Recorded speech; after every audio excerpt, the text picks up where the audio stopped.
Hi, my name is Isaiah, and you're watching Regent Park TV. Toronto's Confronting Anti-Black Racism Advisory Committee is calling for stronger measures to address evictions in the city's social housing system. At their September 3rd meeting, members focused on the need for disaggregated race-based data, information that breaks down evictions, rent arrears, and tenant relocations by race and gender. The committee says this data is crucial for shaping housing policy that is both fair and accountable. For residents here in Regent Park, this issue feels particularly close to home. Regent Park is the largest social housing community in Canada and has been at the center of Toronto's revitalization efforts for nearly 2 decades. While the redevelopment has brought new amenities and mixed-income housing, many longtime tenants have raised concerns about displacement, affordability, and evictions. At the committee meeting, members recommended that Toronto Community Housing presents its work on collecting and analyzing race-based data, with a focus on eviction trends. They also asked for a joint report from Toronto Community Housing and the city's Housing Secretariat by early 2026. This report is expected to outline eviction prevention programs and back them up with detailed, equity-focused data. Community members who spoke at the meeting shared stories of housing insecurity and the stress caused by the constant threat of eviction. Their message was clear. Without proper data, the city cannot see or address the full scope of inequities in housing. Next item on the agenda is CR 7.3, addressing evictions through disaggregated race-based data in social housing. We do have a number of speakers here to join us to speak to this item. We've got 5 speakers, and as well as thanks to our member Waleed Kugalig Ali for bringing this forward. We are going to give an opportunity for the speakers to address us as a committee before we bring it in for any questions of staff, and then any speakers from there. So the first speaker that I have is Reem Syed. Sorry, you're gonna have to correct me on the pronunciation, but please come on up, grab a seat, and then just click the on-off button in front of you for your microphone, and you will have 5 minutes. Hello? Okay, can you hear me? Yes, we can hear you. Okay. I'm just speaking because last year we got evicted from our own home. And it's been a struggle for us because it's like I grew up in that community in the building that it happened to us. I grew up in that area, and it's sad that I helped build that community, how it was from when I was a child, like the park that we had compared to the park that the kids have now, to the basketball court. It has affected me and my family because it's now we have nowhere to go. We're staying with our aunt, and it's a struggle because when you have your own home, it's different. When you're staying with family, it's you don't have your own privacy or your own self. And it was hard because it's growing in that area to see that I don't have anything now. I don't have my own room. I'm sharing with my mom. And I feel with these type of evictions for mothers or fathers who aren't well, they need to be more clarified of how they do it, how they speak to you. If it's a letter to do a rent guarantee, instead of let them know this is not a rent guarantee, you have to go to the court, you have to come to these meetings. I feel with certain families, they're not as focused on giving them the right information that they need. I really appreciate you joining us to share that. I'm going to see if there's any members of the committee who have any specific questions for you. Waleed, go ahead. Reem, thank you so much for being here. I know we're going to hear from Henry, and we're going to hear from your aunt and your mom, and also Miguel. I see you've signed up. I want us to better appreciate the challenges you and your family have gone through personally. Living in social housing. Reem, I know you work to support your neighbors as TCHC staff. Oh, yeah. You got a certificate of recognition. I know you've been very active in your community. So could you speak more to what do you think could have been done better? How would you like for us to support you? What would you like at the end of the day? Is it going back to social housing? So that we could have a better sense of your experiences being an evicted tenant. So with that, I feel like the managers or the community that's there, they should be more active with the vulnerable people who doesn't really understand what this paper is, what this paper is like.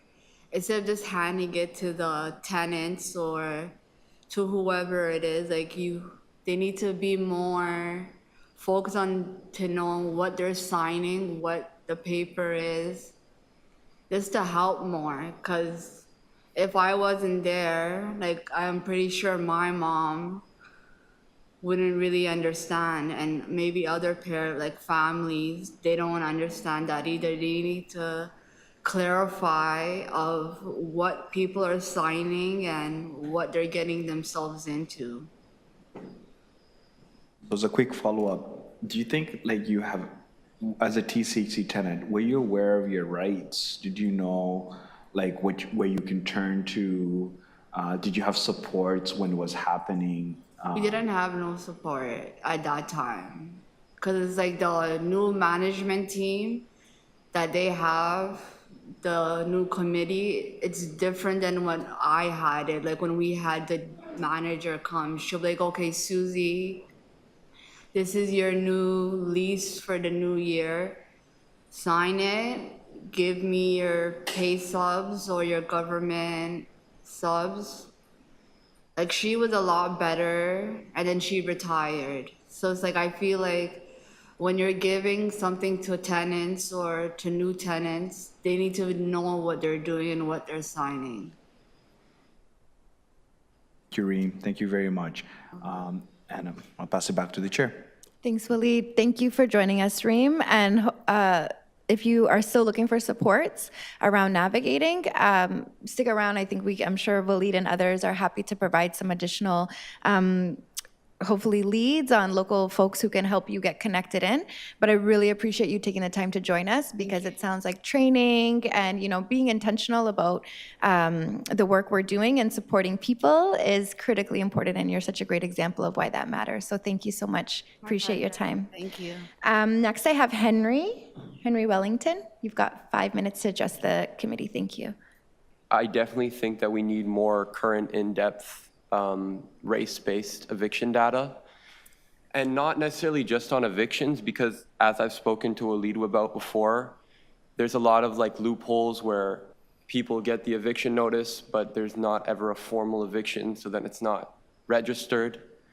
So I think specifically we need more data on who's receiving these eviction notices, because I think we will see that Black women are by far receiving the most notices, and even if they're not being evicted, just the notice itself can have a major impact on their lives and mental health and everything. For sure. So yeah, I think that's the one thing I think we need.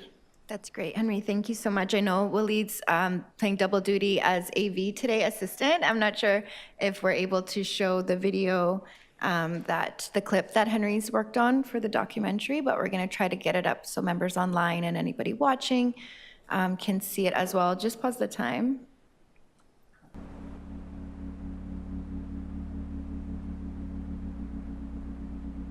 I would love Sheriff to explain to me what did I do for him to, with his crew, to come and take me out of my place. For 22 years, I'm living in my apartment, and I don't even call it apartment. Her palace. I call it my palace. Metro housing, it's like they were pushing her away to take her out of that apartment. When we're in the midst of a housing crisis and people are living, 5 people in a 3-bedroom, or, they're underhoused, right? Where do you go? Like I sleep like this. Yeah, we sleep together. So you guys share this? Yeah, what can we do? If you don't have that person to stand up to them on your behalf, you're nothing. Absolutely nothing.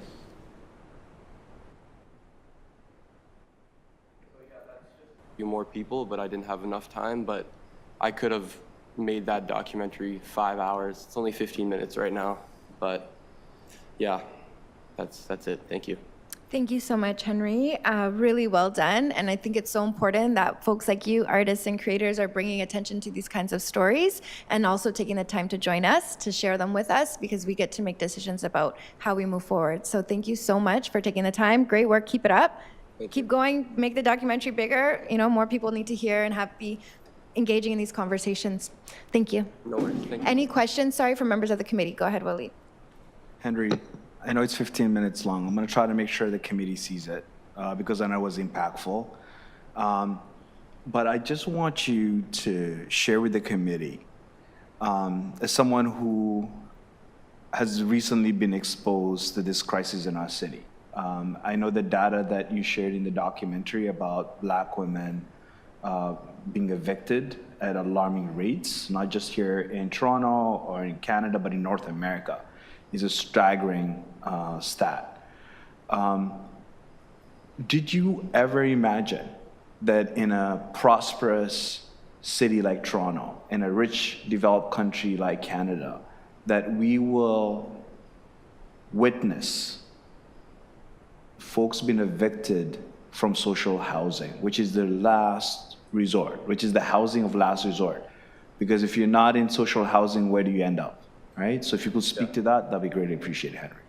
Yeah, I mean, I'm not gonna say it surprises me because our city is run by corporate greed and the politicians are involved, everybody's involved. But yeah, I mean, I think it's pretty crazy to be evicted from community housing. That's one thing that doesn't really make sense to me because it's like, there's nowhere else to go. It's like, what's the next step, which is like parks, I guess. And then we have people being evicted from parks as well, like you talked about. So I think it's just removing that last line of defense was definitely surprising to me. And I was not aware of this issue at all before you brought it to my attention. And I think most people aren't because the data is really not there right now. And I think that's the main thing is there's really not many like numbers on this. Even when I was doing my documentary, I tried to find statistics, but there's nothing race-based specifically. And there's not really any numbers even on how many people are being evicted. You can look everywhere. It's very hard to find, especially in community housing. I think those numbers don't exist at all. Maybe somewhere, not accessible to the public though. And on that point, when we do collect data, do you think it'll be beneficial when it comes to like policies that will better support tenants? Do you think it'll help fill the gaps? And is there something else you think we should do apart from collect data?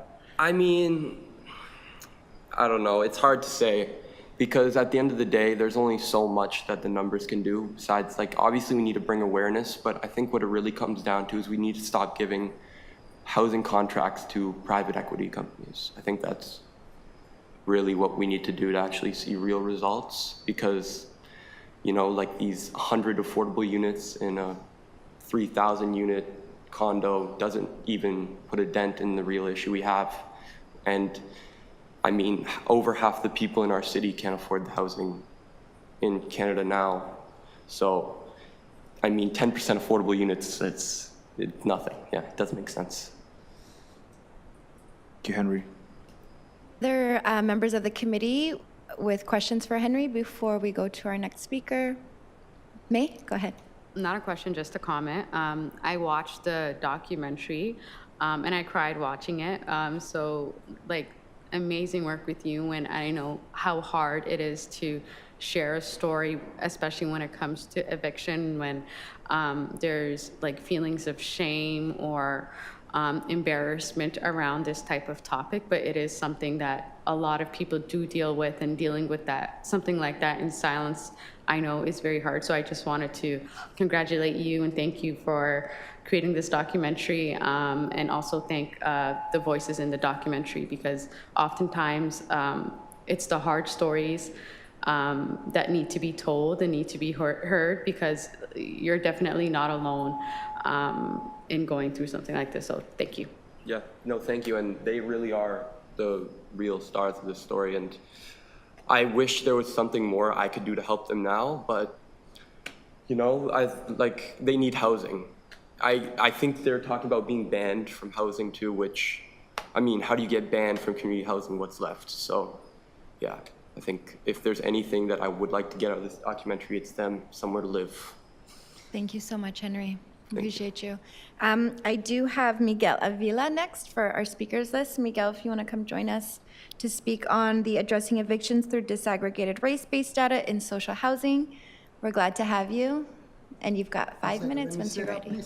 Yep, no problem. I don't know if that's your computer, Willie. Good morning. For those who don't know me, my name is Miguel. I'm an indigenous man from Peru. And I'm here to speak on item CR 7.3, addressing evictions through desegregated race-based data in social housing. For the last 15 years of my life, I have fought for social housing to look for solutions for our homeless crisis. This time I'm fighting for my life. I have an eviction notice by my landlord, Toronto Community Housing. I've been living for the last 2 years in a situation where no one should be. Every day I'm affected by noises. Noises are, over time, it destroys, it affects physical, mental health. I lost hearing. My mental health is terrible. I thank the city for the strategies to deal with housing, how to rehoming people living on the shelters and our city encampments. But there is a dark side to it. There's no consultation, meaningful consultations with long-time residents who have lived forever on these buildings owned by TCHC and the City of Toronto. So we have a beautiful strategy to deal with the rehoming of residents of Toronto who lose their homes during the pandemic. Wonderful. Bravo.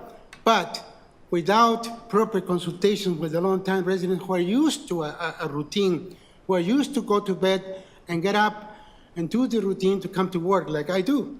I can't. I only sleep like 6 hours a day, and I had to live in the basement of the building. So today I'm speaking on the recommendations of the Ombudsman. Recommendation number 2, municipal licensing standards to incorporate guidelines in its general investigations.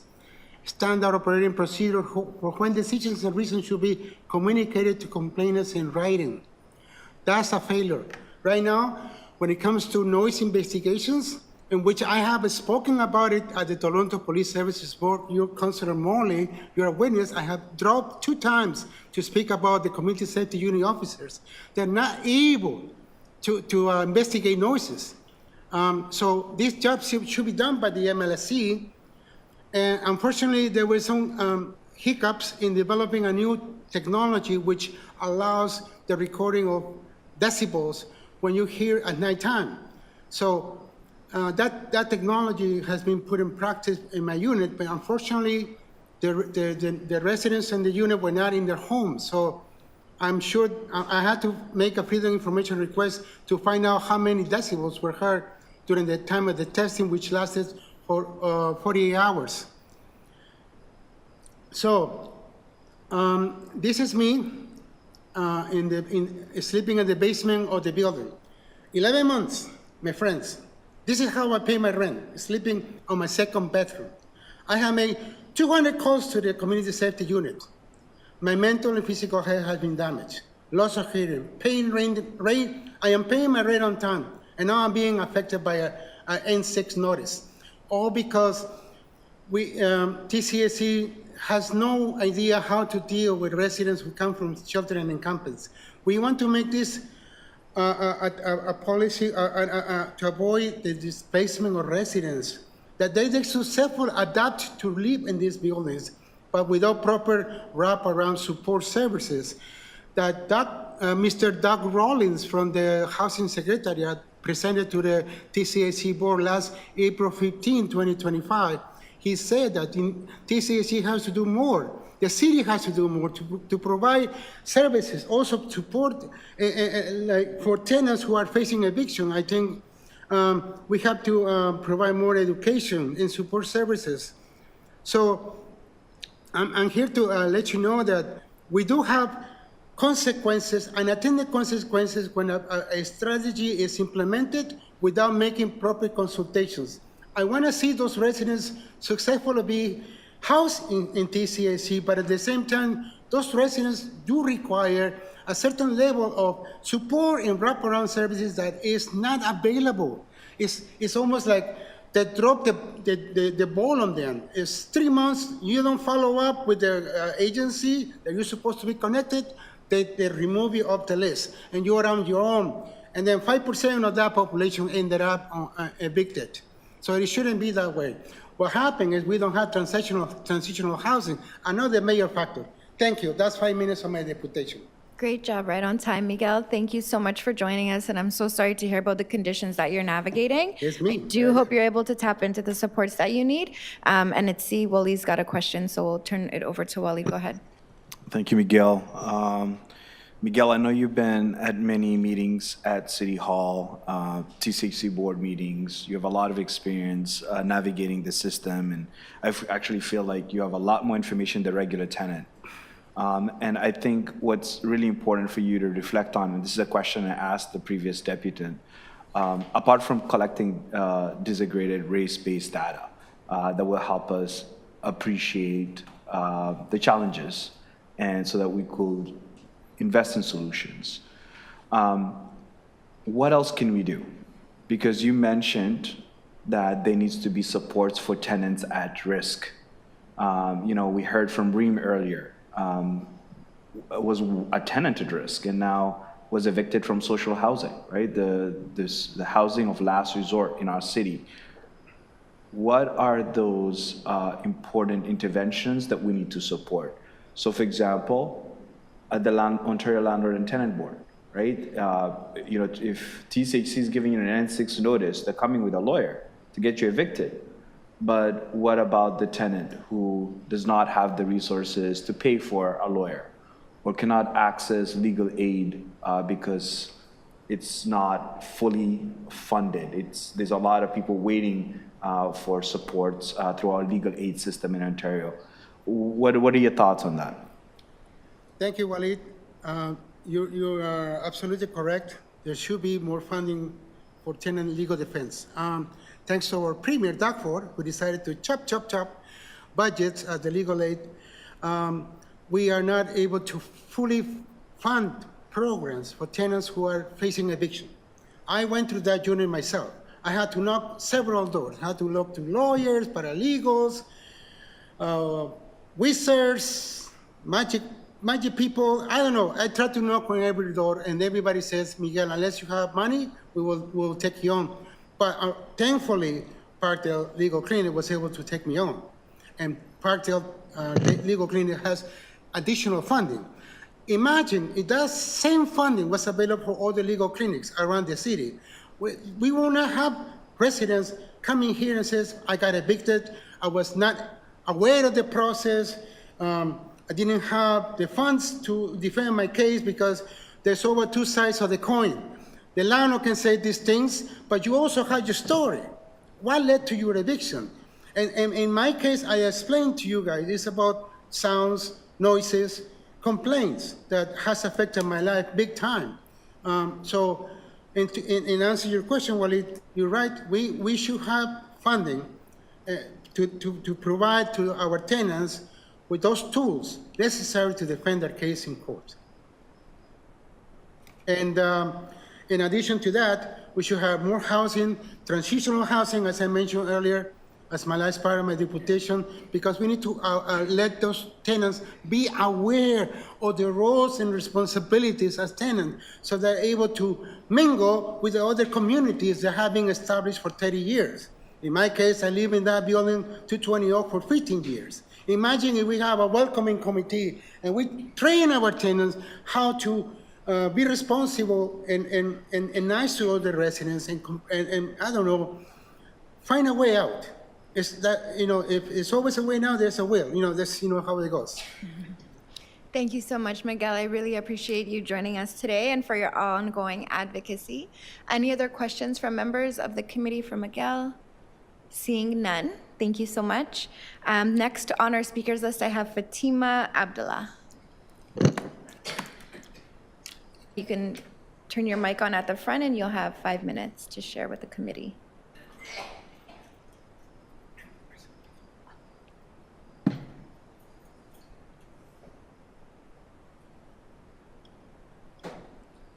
Good morning, this is Fatima. I'm very happy to be with you all here and to listen towards what is happening. I am representing my niece Zulekha Hussein and Reem. They went through a lot. First of all, Zulekha, she had 3 major surgeries for every surgery in her brain and spine was 11 hours. And after that, the doctors, she got 2 strokes. And then they told us like the short-term things she will forget and stuff like that. And she needs reminding and all.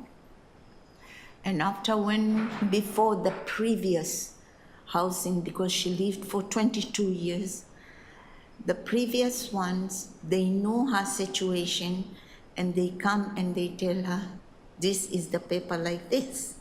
So what happened? Now, to make the story long short, when she was sick, I went and I tended there. I was helping her, almost like more than a month. And then afterward, I called her, I told her what happened. She told me, I'm okay. I told her, where are you? I need you. I'm coming to your home. Reem told me, don't come, because I have to get her passport, Reem. And then I said, what's going on? Then she told me we were evicted. I said, why? And what happened? They was trembling and telling me that there was a friend of her son came there. So Zulekha doesn't know him that well. She couldn't let him come in because even her son is not there. What she did, she closed the door. After closing the door, what happened? That person destroyed things in the building. After that, they brought her letter, like to go to the court. She doesn't know because she's forgetting. She had 3 major surgeries, and we cannot force something to something when it cannot go. So now when it happened they couldn't come and remind her, like, hey, you have this problem. Look for somebody to help you. Nothing, nada. What happened then? It's only she saw, she and her daughter. Her daughter is suffering too. She has short memories because she has seizures, time after time. And then when they came 6 people, 6 foot, and they were like from sheriffs and security to take her out, she said, I need to take my medication. They told her no. Eventually, the girl which she does the cleaning, she knows she's sick. She went and she told her, go and get your medication. This is not the way how to treat somebody who is special sick, who is in this situation. I wouldn't mind if they come to me although I'm older than her, I am her aunt. If I'm treated like that, I will know how to deal with this before it happens to be told out. And I see it is very unfair. But to accord to, when I talk to some people, I started going to tribunal. Sorry for my accent. Maybe my accent is not, but you understand. Mention what community I didn't live in East. When I go West where I live, no, this case is for there, we cannot handle. I went all over and then I went up to Markham and all. Eventually, her son, he has problem with mental issues. And then he has like, what do they call, not a worker, what they call, worker. She told me, why don't you try to go to downtown? When I went to downtown, coincidentally, Sophia told me, there's Walid, he might help you, because we are like a human being with no backbone, because when I say backbone, you cannot stand without the backbone. We didn't have, it's 3 of us. Who will we go to? Who will we cry? We are crying to God. We are crying to I came this city hall 4 times. Whenever I stand, who do you want to see? I want to see about the house. No, because I don't know anybody. I can't put appointment and all, but lucky good enough. Well, it became an angel to us. At least he's listening to us. He is trying. This is what I am here, and I really appreciate. My time is over though. Thank you. Thank you so much, Fatima. We appreciate what you've done to try to support as well the family and connecting in. It's a really, heartbreaking example of when things are going wrong in our city and when we're not taking care of each other and ensuring that the resources are in place when they need to be there. So I appreciate you helping to bring this to the committee's attention and continuing to advocate in support of your family. We got to have each other's back, right? If we don't have each other's back, we're, like you said, but the other part, the other part, I myself, I live lucky. I was a truck driver for 28 years, and then I have 2 bedrooms.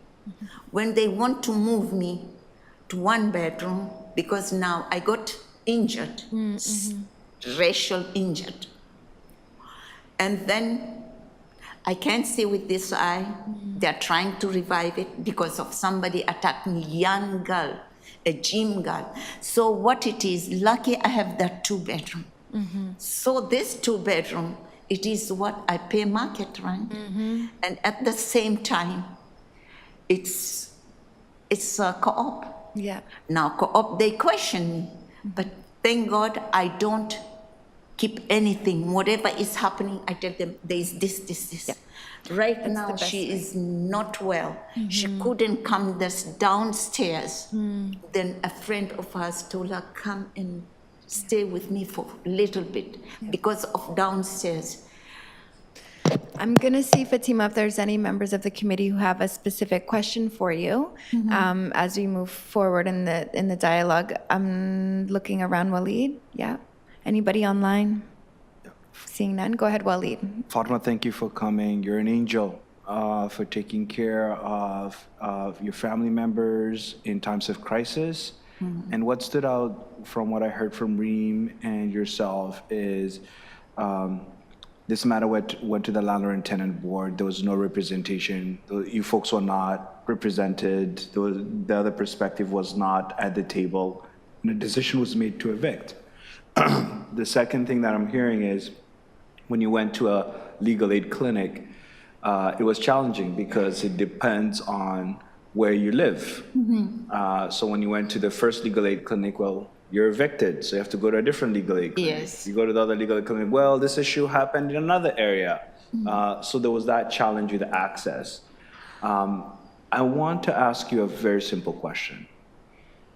Do you think we need to have advocates in our community, so beyond the legal aid clinics, maybe through a resident association or neighborhood association, or folks that are are there specifically to support tenants in crisis. Do you think that's going to be helpful for you or your family? For me and the rest of the people who are in Canada, it will be very helpful because there are some people who that they don't understand. There are some people who are busy of something else and coincident it happened. Even if you as a strong guy and healthy, we are human. You can be like something you can forget, and then it happens to you and you'll say, oh my God, this happened to me, what am I gonna do? And then you start fighting. If you get like what you are talking about, it will be very helpful. Like now, it's not breaking my heart one or twice, million pieces to see her sick. Had a daughter who is sick and her son has mental issue. And I am the one now looking at that picture. It doesn't matter. If she is my niece, it's painful. If anybody, as human being, to see this person is going through this, and then just eviction like that, she gets like people to come and help her too. Because me too, I'm exhausted. With my age, I'm exhausted. And her daughter is forgetting too. She was in the hospital, as how I said. She was unconscious because of the stress. 2 weeks till they told us, hey, after 2 weeks, we're gonna plug it out. And she was very sweet in that, especially that community. If I could only know, I could bring the certificates till when she's 18. You will see a certificate from here. Like you see that one, that picture there, they give her. She's so helpful for everybody. And then they switch and turn around and do that. She was taking care of the kids of the community. When she needs like to build something for the kids, she talks and she writes whatever. She's young and growing there and growing till when she grew up. Then she went and worked with Tim Horton for more than 7 years, and she worked with Canadian Tire. And now my niece, she doesn't remember nothing sometimes. Sometimes I tell her, like just now I told her, do you remember this guy? She did. I said, do you know his name? I told her, Henry. This environment, such a thing, to destroy a little girl like that and to be in that situation. And I am sorry to say, I'm not saying it only with telling like a story. I'm telling what is happening. And I am telling what I hear. Some people, they said they take out people deliberately because they want other people who are in the line, they want them to come. I say, what? They told me yes. And then I said, is that true? I came because I am on a taxi. I hear 2 people because we were 3 because I take wheel-trans. I hear somebody talking and say, do you know Scarborough? I said, yeah. He said, the co-op, they can pay, then after so many years, they will give them that apartment. It's like they paid it off. I said, oh, that's nice. And then I hear another one say, do you know that? Community housing, what's going on? And I'm just listening. They take money, 10,000, 20,000, and then they will look for the weakest person. And then they will put the other person there. But there is a but. I didn't see it. I just heard it. And something when the people, they say like that, it's not nice for me to come and say either. But it hurts me. And now it's cooking in my head. Did they take her out because they took the money? So these are important things for the city to be addressing, right? Because when it comes to our community housing, it's our responsibility, right? We are the landlord. There's an agency, there's a board, there's oversight, there's rules, there's policy. And when that's not being respected or not being followed, it's important that we understand and do some investigation. Sorry, Fatima, I am just going to stop you really quickly, only because I am mindful of time and we do still have to hear from Zuleka. And so we want to give Zuleka her 5 minutes and allow for some dialogue with the committee as well. Yeah. You've been incredibly generous with your time and with your experience sharing. But so I appreciate that. Before I finish, I want to close.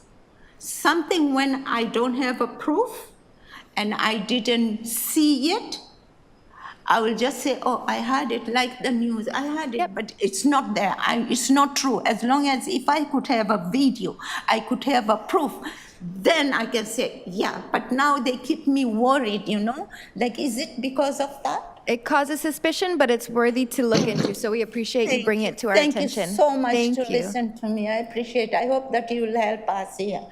Thank you. Thank We'll do you. everything that we can and continue to inform the city so we're moving forward in a good way. Thank you so much, Fatima. Zuleka, you're next to address the committee. We're very glad to hear from you. When you're ready, we'll start your 5 minutes. Good morning, everybody. Good morning. My name is Zuleka Alwi Hussein, but I go as Susie.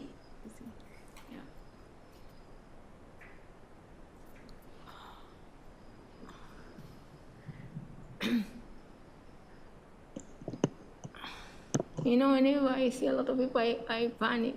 Somehow, because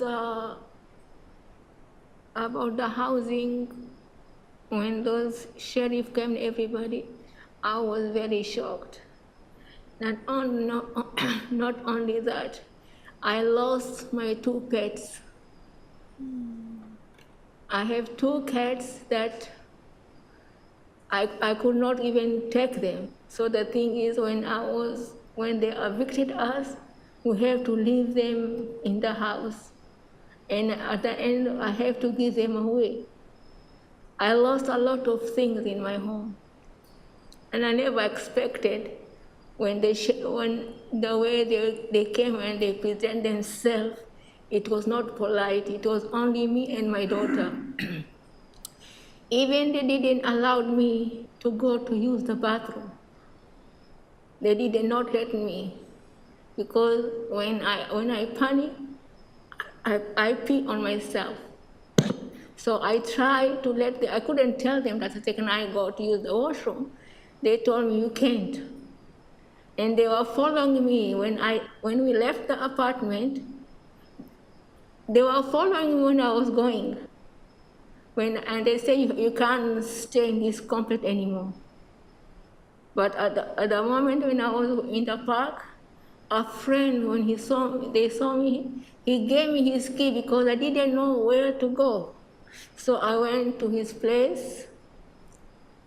After that, I went to another neighbor because there's a young boy, I used to take care of him. When he heard about it, he couldn't believe. He came and told me, you can't stay here. So I went and stayed with his grandmother for a couple of days. And that is what happened to us. And my son too. I have a son and my daughter, and me. We have a sickness that we don't have no cure, so it destroys us. So my son, he have a mental problem. That it means he doesn't like to see me the way I'm going through. That's why. So the thing is, in our hospital, it was around the area. I mean, the housing, not only they destroy us, they took everything valuable of us. I lived there for 22 years. I respect my community. I don't do no problem. And nobody can say I ever caused no problem in the neighborhood. I'm always staying at home. The only time I leave, if I have doctor's appointment or anything else. But either that, no, I just stay at home. Mm-hmm.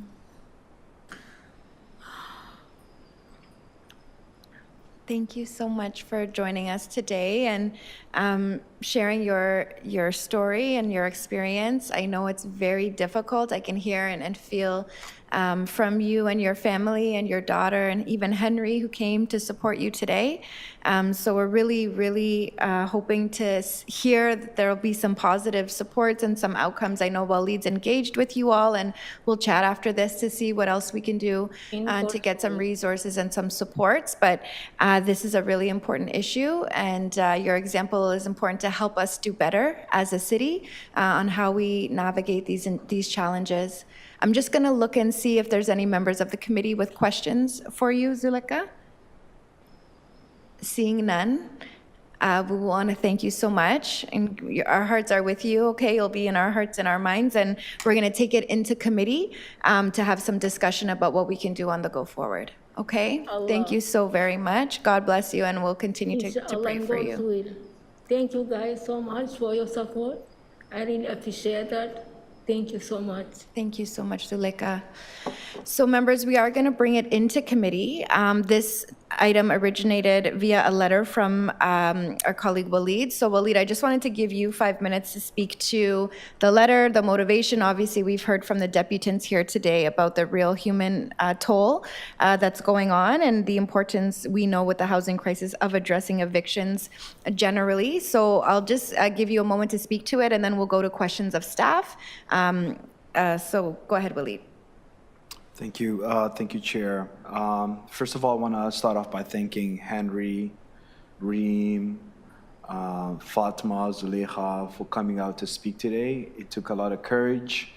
When you were speaking, I was trying to hold back my tears. I got very emotional, knowing that that could happen to someone I love, to someone's mother, to anyone who's watching this on YouTube. It could be someone that you're close to. This could actually happen in our city, and it's something that needs to stop. So I'm just going to give some context as to why I put forward this motion, and you folks actually inspired this really important item that we're going to consider today. So this item, specifically CR 7.3, is a motion that calls for something very basic but very powerful. Disaggregated race-based data on evictions, arrears, and tenant relocations in social housing. Why is this urgent, you might ask? Well, we already know from the Ombudsman Toronto's May 2025 report on multi-tenant homes that tenant protections are uneven and that Black, Indigenous, and racialized residents are disproportionately impacted. But without disaggregated data, we are left relying on anecdotes and assumptions while systemic inequities continue unchecked. We cannot fix what we refuse to measure. For too long, Toronto community housing tenants, many of whom are Black and racialized families, Indigenous, seniors, and newcomers, have experienced evictions and arrears processes that lack transparency and fairness. We hear directly from residents about overcharging, inconsistent communication, and relocations that break community ties. But because the data is not disaggregated, we cannot see the full scope of how race and systemic barriers intersect to produce these outcomes. Collecting and analyzing this data is not just a technical exercise, it's a matter of equity, accountability, and justice. It aligns with the Toronto Action Plan to confront anti-Black racism. It responds to the Ontario Human Rights Commission findings on systemic discrimination, and it advances the United Nations Decade for People of African Descent, particularly pillars of recognition, justice, and development. This motion lays out clear practical steps. Firstly, Toronto Community Housing should present to this committee on their data collection initiatives. Secondly, by Q1 of 2026, we shall see initial findings and recommendations from Toronto Community Housing, the Human Rights Office, the People and Equity, and the Housing Secretariat. Thirdly, housing justice and data equity should be embedded in CABRAC's own work plan, ensuring this is not a one-off conversation, but a long-term priority. These are achievable and necessary actions. But I want to stress one final point. Data alone is not enough. Disaggregated race-based data must be paired with genuine resident engagement. Tenant voices, especially those of Black, Indigenous, and racialized residents who have lived through evictions or relocation, must guide the interpretation of the data and the reforms that follow. We cannot allow data to be collected, shelved, and forgotten. It must be used to drive systemic change, whether that is reforming arrears policies, improving tenant supports, or ensuring relocations preserve community networks. In closing, I urge this committee to support item CR 7.3 in full. Let us take this step to ensure that no tenant is invisible in a housing system. Let us make disaggregated race-based data a foundation for accountability, justice, and equity in Toronto's social housing communities. Thank you. Thank you so much, Waleed, for bringing this forward to the committee for consideration. I just want to see if there's any members who have questions either for Waleed or for our colleagues here on the staff side related to this item. I'm looking online. I'm not seeing any. And if I can encourage folks just to turn your videos back on, we should be wrapping shortly, but we do need to maintain quorum to proceed. Thank you. I'm just going to ask if, just for quick comments from staff, I have a revised motion on this item that still requires or requests a report back to this committee on exactly what we're looking at, but just wanted to provide staff an opportunity to provide additional detail and rationale about the best way to approach this. Go ahead. Thank you. Thank you, Chair. And I want to just quickly echo thanks to the deputants for sharing that very impactful story, and to know that we will gladly work with you offline and Waleed and the Deputy Mayor to try and support you as best as we can. We have a couple of recommendations for changes just on the language. One is around the division name is no longer Social Development Finance Administration, it's Social Development, so it's a bit of a minor change. We've also consulted with our colleagues in the Housing Secretariat who recommended some slight changes in terms of terminology.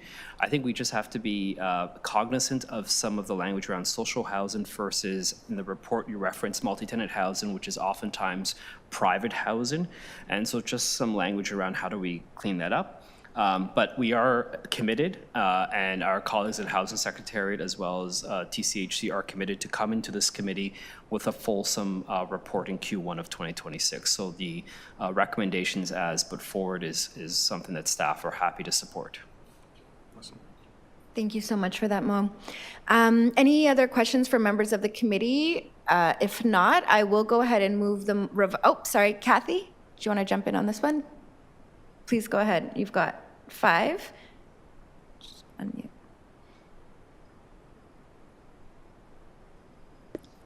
Okay, there we go. I don't have a question, but I do have a comment. Yeah. Oh, sorry. Is that and okay? Speakers, of course. Yes, thank you. And if there's any other speakers, please just give me your hand. Yep, Halimo, I got you. Anybody else to speak? Okay, go ahead, Kathy. The floor is yours. All right. And so I too want to thank the deputants for coming in to speak today and giving a human face to what is just statistics. So for us to hear the personal stories of how people have been impacted by the policies which currently exist around evictions. I 100% do support the idea of collecting disaggregated race-based data about who is being evicted, because I do think that that's important. I do want to emphasize, however, that it is well known that there is discrimination in housing, and both the Canadian Human Rights and Ontario Human Rights have published white papers, looking at this particular issue. So the Canadian Human Rights put out a Race and Security of Housing white paper in 2022, and currently right now there's types of racial housing discrimination by the Ontario Human Rights. And so to this point of collecting data, while it's important, it's what are we going to do with the data? Because we already know this. We know the scope of the problem. We know the extent of the problem. But what we don't what we're not doing is addressing the problem in an adequate way. And so I would emphasize the need for looking at the existing data and to come up with some real solutions that will benefit real people, by including them in helping to identify what the solutions are. What I heard that came through quite strongly in the deputations is the lack of information that people have, that the deputants had in order to support them, the lack of advocacy and advocates in order to help support them through the process. And so what are we doing then in order to better support people to avoid the evictions in the first place? And so this is the emphasis of my focus is in let's do something with the data that we already have, in addition to collecting additional Toronto-specific data. But I think that it is well known that there is discrimination in housing. Housing insecurity exists, and we know that we are disproportionately affected by that. Thank you. Well said. Thank you so much, Kathy. Appreciate that. And next I have Halimo. Go ahead. The floor is yours. You've got 5 minutes. Thank you, Chair. I just want to also thank the speakers today, Reem, Fatima, Zuleka, Henry. My comments are very similar to Kathy's in that the stories that we've heard today really highlight the need for kind of presence and immediate action as we discuss all the exciting things that the city has planned for the future, and we share our recommendations, including the need for race-based data. But I think that we have a lot of both qualitative and quantitative information to help guide us to positively impact community members immediately in the present. And the other thing that the stories really highlight, and kind of going back to what we talked about with Parks and Recreation around investing in communities, circular economy, as you shared, Chair, one of the things that really stood out to me was that when community members needed help, they turned to other community members. Even though they tried to connect with services, they really struggled, but it was really the community that rallied and provided those kind of material shelter, food, these social determinants, human determinants of health. So investing in our community and providing support and access to good jobs in these spaces will allow community members to continue doing the amazing things that kind of are invisible to us. The story shared, kind of the thing that really saddens me is that Fatima, Zuleka, Reem story, we hear them very, very often. We hear them time and time again. And I think it's important to consider those stories as data in and of themselves and start addressing the issues, the barriers, the obstacles that community members are facing today. So thank you again for coming and really bravely sharing these really challenging experiences that you've had and continue to have. And hopefully, as our chair said, maybe you guys can connect with some members of community today who can provide some support around that as well. Thank you. Thank you so much, Halimo. Really appreciate your contributions. Karis, I see you as well. You've got the floor. You've got 5 minutes. Jump on in. Thank you. Excuse me. Thank you, Deputy Mayor. Seem to have a frog in my throat. I would also like to thank the deputants and, Kathy and the previous speaker and so on have just, expressed a lot of what I agree with, all of what I agree with.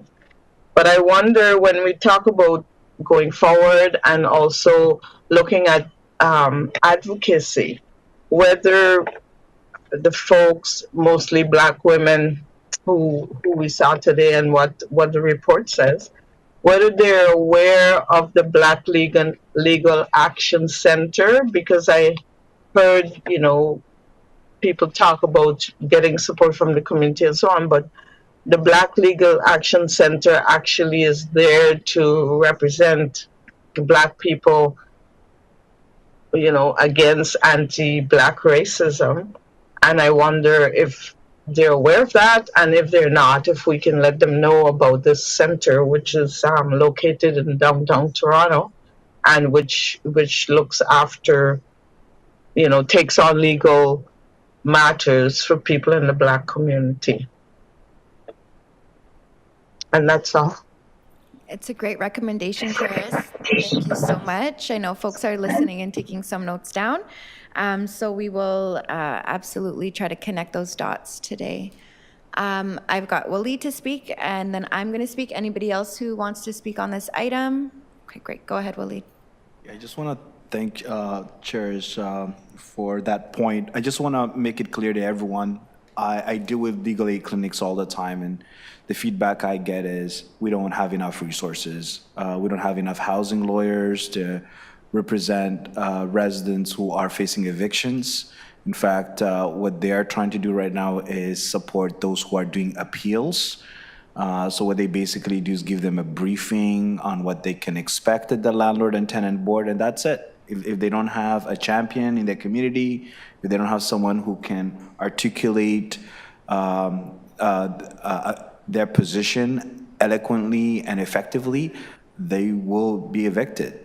And what I really am concerned about, and I'm hoping that through this motion and through the data that is collected, is appreciate a critical point, which is Toronto Community Housing is the social housing provider of last resort.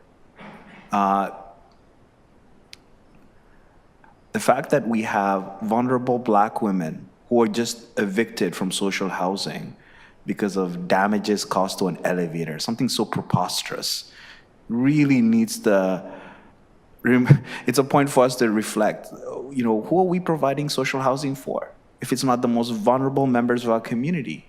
And I agree with other members of the committee that advocacy is critically important.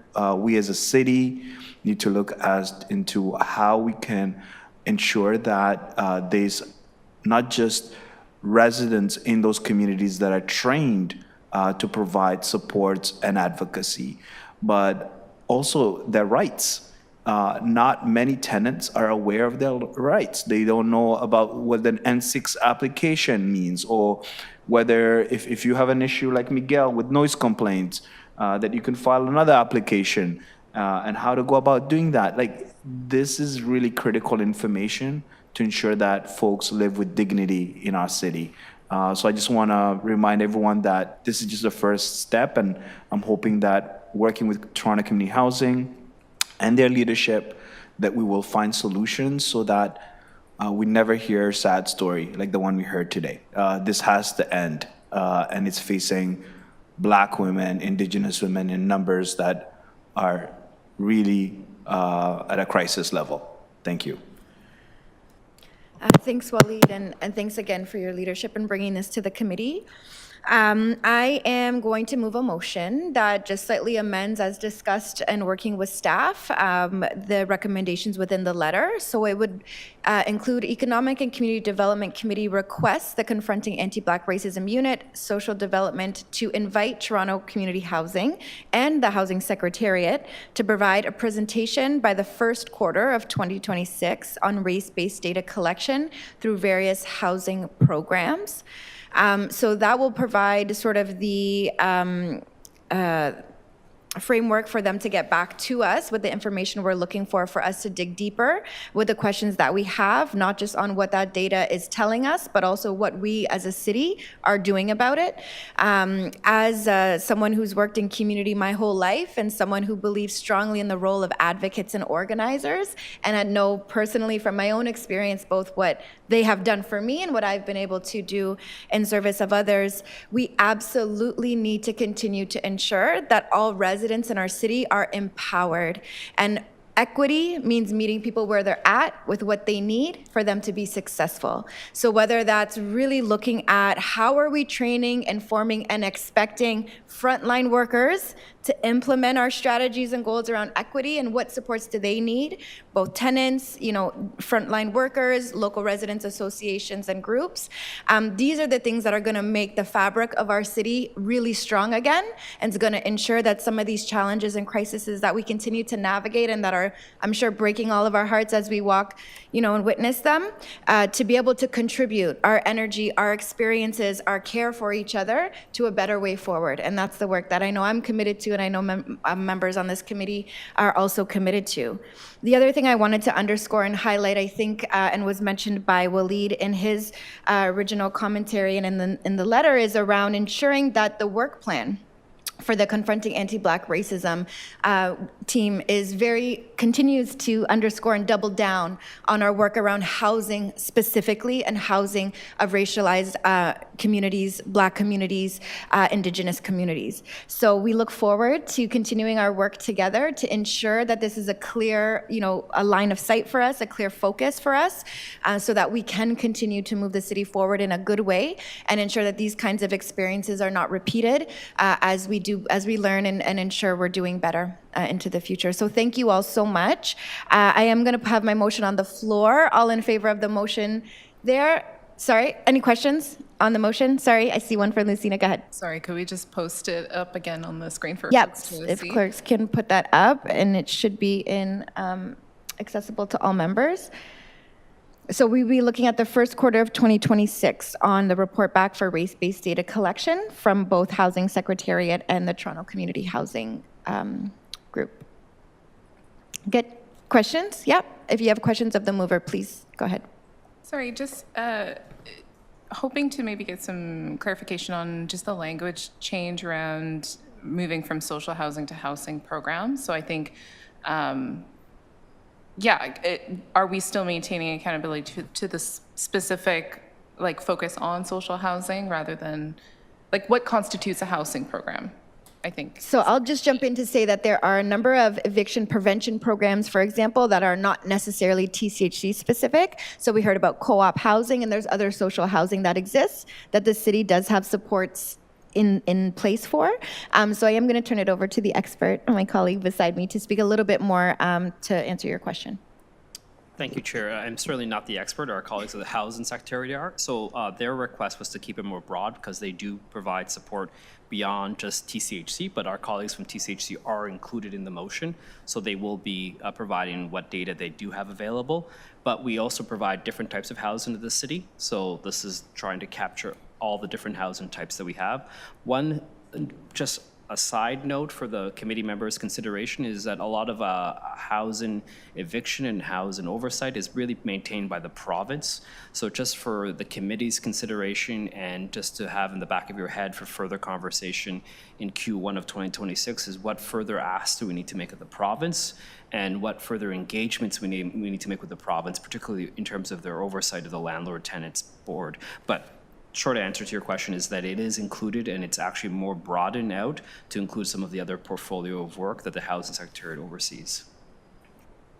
I see Rosemary has a question, and actually this is bringing up a suggestion for me as well. So I'm just going to put it on the floor, Rosemary, and then I'm going to turn it over to you. But I wonder if, in addition to the report back on race-based data collection in the first quarter 26, if we can also get a summary of any programs currently existing addressing evictions within the city, and then also dig into the data, because as we know, these opportunities for discussion and just deepening our own understandings of what's currently on the table can better help illuminate and help folks tap into that. So I would like to make an amendment just to include that additional piece, if we may. And while clerks work on that, we'll turn it over to you, Rosemary, for any questions or comments. Go ahead. Yeah, this is just a quick one. If Toronto Community Housing is already assumed to be part of what is housing, then I don't think it's a problem to name it. Name Toronto Community Housing and other housing, or housing in general. That way we won't have to worry about it being missed in the high-level approach to looking at this issue. I think the issue is Toronto Community Housing as has been presented today, and I think that we would be remiss if we don't make specific mention of them in this motion. Yes, thank you so much, Rosemary. They are in fact named here as the key agency for invite, so Toronto Community Housing and the Housing Secretariat, which has a wider mandate and scope over all types of social housing in the city. So I appreciate that call out, and it will remain there in the motion. So per the discussion, and I think really important thought starters and commentary. We have included some language to provide a presentation. So folks, if you want to look at your screens, the revised language is up. So Economic and Community Development Committee requests the Confronting Anti-Black Racism Unit, Social Development, to invite Toronto Community Housing and the Housing Secretariat to provide a presentation and a summary of programs currently addressing evictions by the first quarter of 2026, including, sorry, clerk, I'm just going to say from on to including, race-based data collection through various housing programs. Does that work?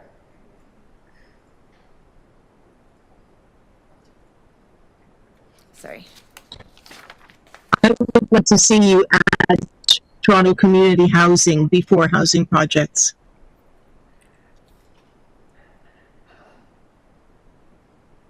Through, yeah, after various, Rosemary? Sorry, we'll put it back up in a second, but I think a second call up for Toronto Community Housing. Just give us a moment, folks, while our phenomenal clerks are just doing their thing here. We'll get that revised and put in front of committee. Queen, you want to jump in with a question in the meantime? Go ahead. Yeah, I was wondering if gender should be added to it too, because if we're talking about specifically Black women being the most like marginalized group, I think it might be important to see what the stats are in correlation with like Blackness and gender. So recommendation or thought, and I want to get committee's consensus on this, is whether we take out race-based data collected and replace it with equity-based data collected. That will give us a wider scope of equity considerations, including gender. Is it possible? Sorry. Is there a way that it could be done so that we say equity, but we're looking for specific stats? So maybe we say equity, but we name the specific stats we're looking for, so that it doesn't get like diluted in all of the other stats as well. I think our best interest here is basically equity. So for me, I would be more interested in seeing equity-based data. In race-based, okay. So what I think we're going to do is and I know clerks are following along here, so evictions first quarter 26, including equity-based data, comma, specifically race and gender, comma, collected through various Toronto community housing programs. Does that capture what we're trying to do here? So specifically to race and gender? Yeah. Yeah. And I'm sure staff will get back to us on what's all available. Go ahead, Lucina. Is there a possibility to say disaggregated equity-based data? That way, that kind of implies that we're looking at different. Yeah. Okay. Yeah. I think, and staff are here listening, right? And they'll help to facilitate the work behind the scenes. So they know what we're looking for. And I think as long as we've got some clear high-level direction for them, we'll be able to get it back. Thank you, clerks. Quick work. Can we see it, I'm sorry, please? Kathy, or Rosemary, sorry? One of the two. Yeah. We'll go Kathy, then Rosemary. Go ahead. Yeah, thank you for recognizing me. I just wanted to be clear that what I'm hearing and what I'm interested in is race-based data, but to include intersectional identities, but I don't want a broad term that just says equity, because the race-based data will get lost in that. And so again, the focus is on the race-based data, recognizing that there are intersectional identities of gender and disability and other things. So Absolutely. if we can have some language that highlights that would that's what I would like to focus on. Thank you. I appreciate that, Kathy. I think we nailed it. I'm just going to go to Rosemary, and then we'll put up the revised language on the screen. Go ahead, Rosemary. Looking through the revised agenda item so that I can comment on it, but it was prior to housing being stated, just so that there's absolutely no confusion. I think at the end of the day, we want to get back specific information about Toronto community housing. So I'm looking forward to seeing the revised version. Great. So if we could put that up on the screen, please, clerks. So it now reads, Economic and Community Development Committee requests Confronting Anti-Black Racism Unit, Social Development to invite Toronto Community Housing and the Housing Secretariat to provide a presentation and a summary of programs currently addressing evictions by the first quarter of 2026, including equity-based data, specifically race and gender, collected through various Toronto community housing programs. Social housing programs, I think. So again, I hear what you're saying, Rosemary, and Toronto community housing will be a central focus, but we don't want to lose sight of some of the other social housing programs. So we'll just recommend. And maybe that's big, Toronto community housing and other social housing programs. Yes.